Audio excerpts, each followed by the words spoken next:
You're in tune to Chicago's most popular college music radio station.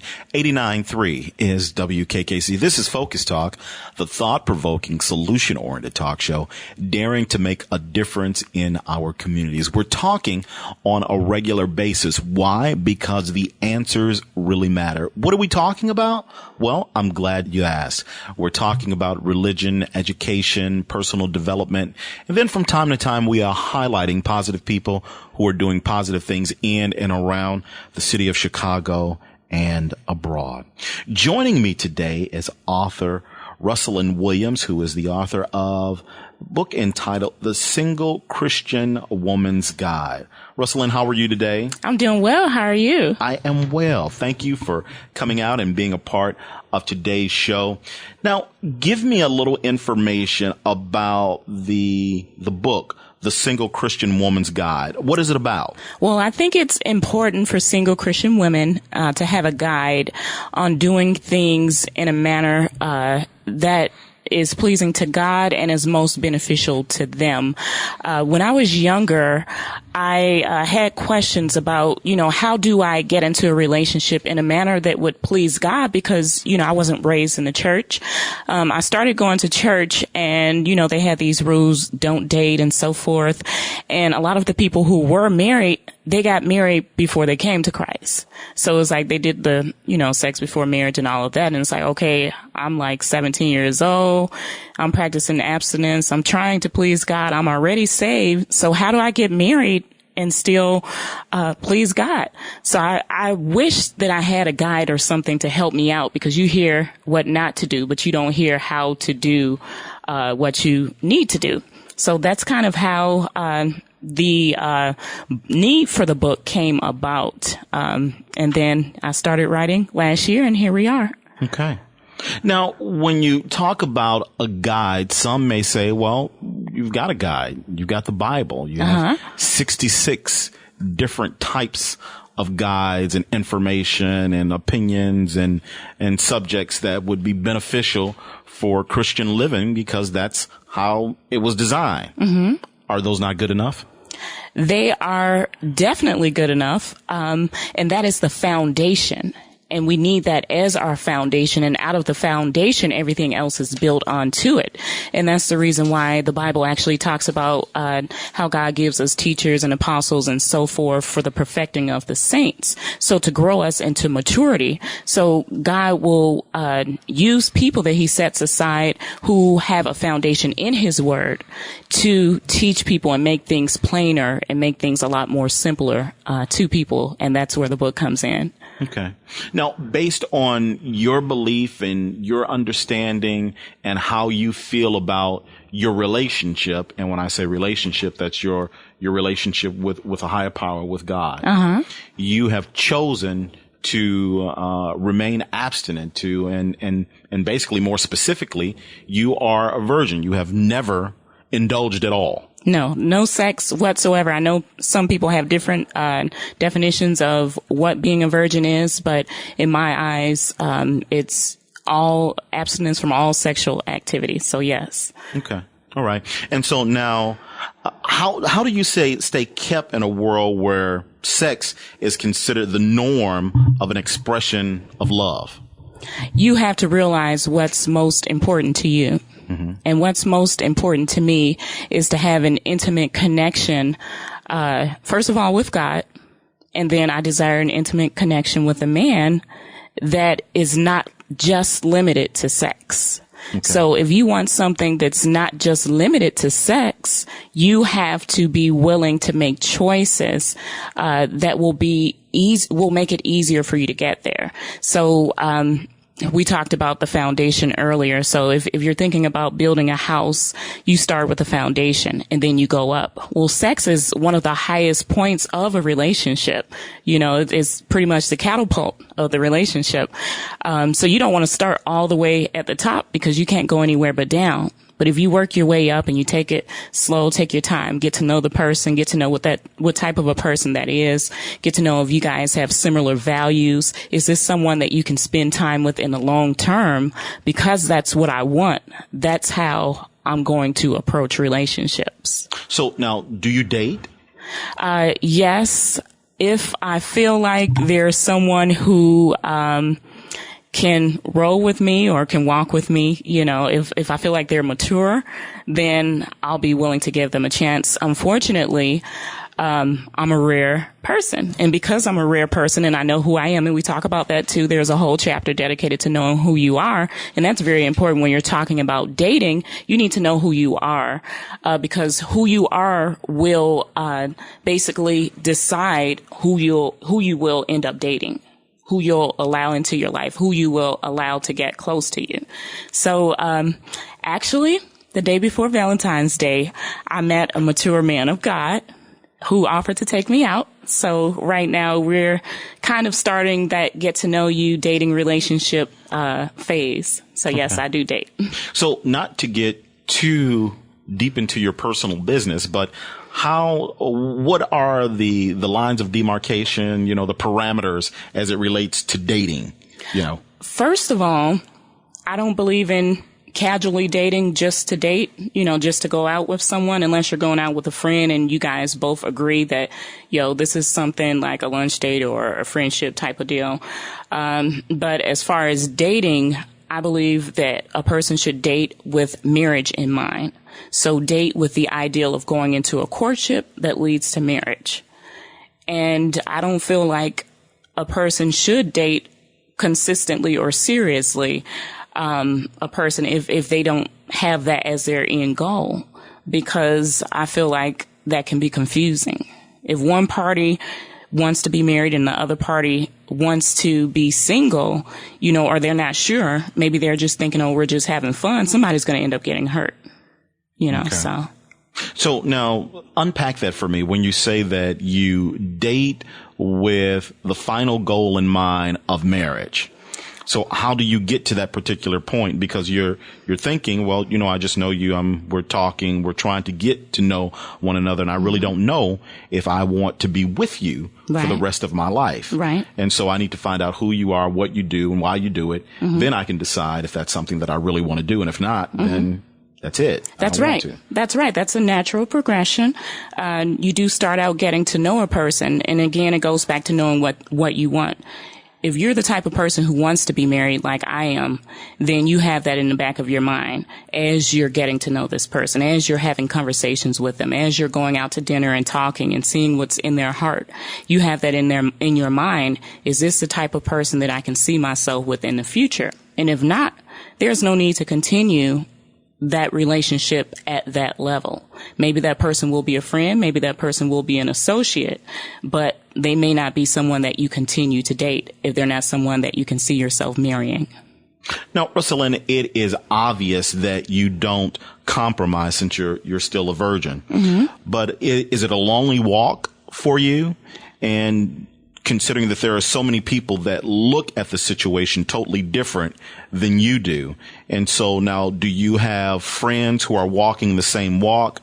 And if not, how do you deal with the peer pressure? Okay, that's a very good question. Yes, it definitely can be lonely, but I feel like it's worth it. Okay. Because if the end goal will be me getting what I want, which is that relationship that we talked about earlier of intimacy with a man beyond just the physical. You're going to get the physical because men like to have sex. That's just a given. So you know you're going to get that eventually. So the most important thing is to build up that healthy relationship as far as getting to know them and so forth. So yes, it can be lonely.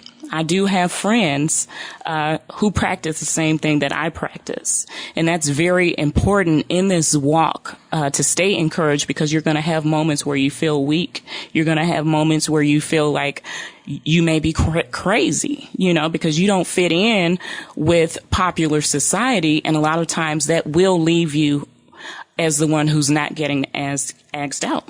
And you know what I have in the book that someone shared with me? One of my guy friends shared this with me.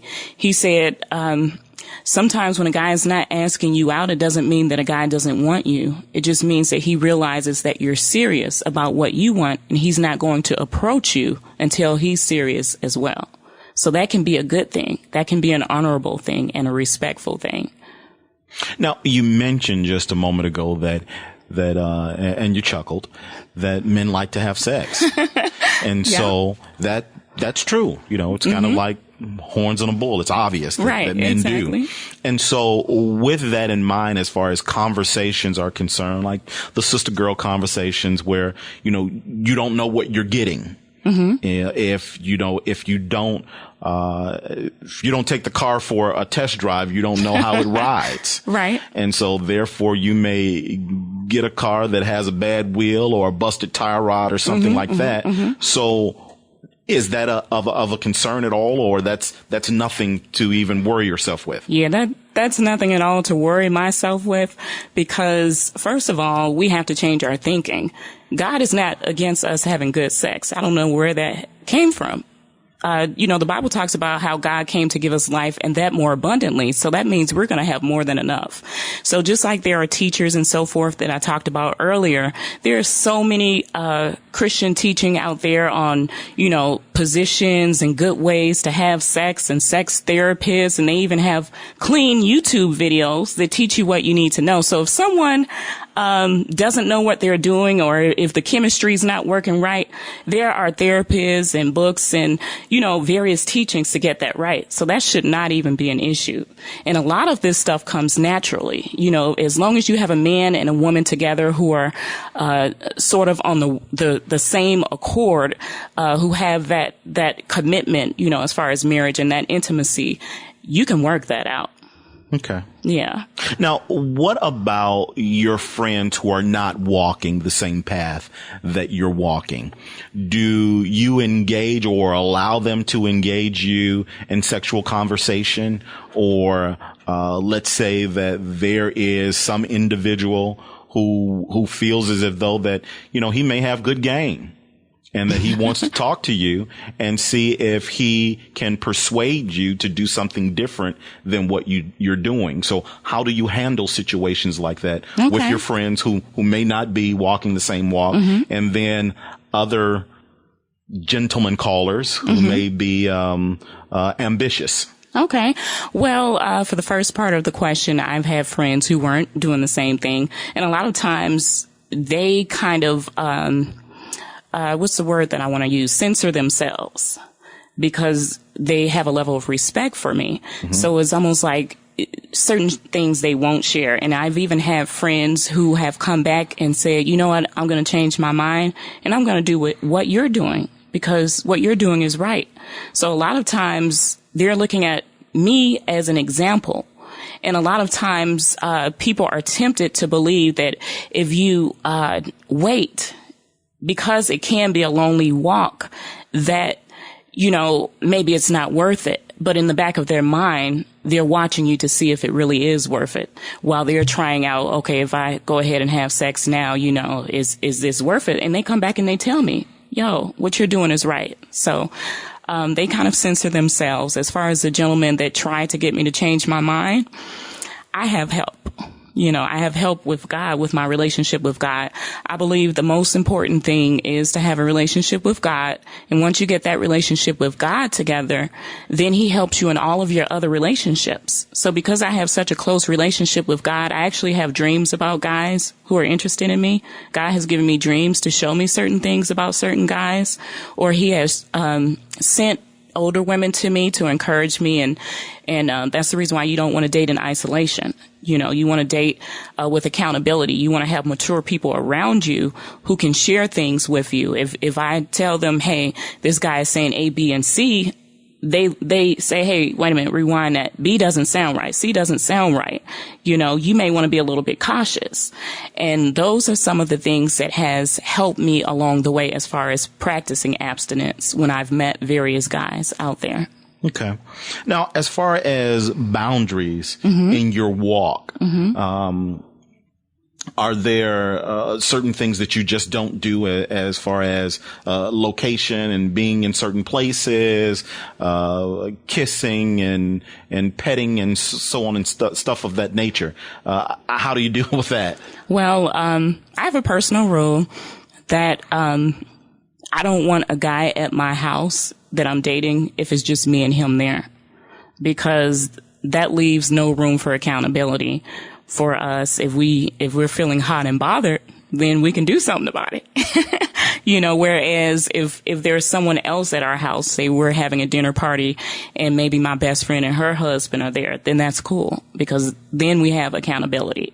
So when my friends leave, then he has to leave, so just not putting yourself in certain situations, that helps as well. Now, as far as kissing, this is kind of a little bum too, but I've never kissed a guy before. And that's only because of my level of maturity. A lot of the guys who have come to me have not been mature enough for me to feel comfortable with saying, I'll be your girlfriend. So if I'm not your girlfriend and I'm not leading up to being your fiance and then your wife, why should I kiss you? Okay. All right. Good point. Good point. Now, you mentioned hot and bothered. So now I'm thinking, I'm a guy, and so help me if I err here. But if I'm thinking that if you've never indulged, then you wouldn't feel that way. But that's not the case? No, that's not the case. And I've heard that before, and I'm like, where are people getting this stuff from? Well, help me, teach me. Well, I think it's natural to have a sexual desire.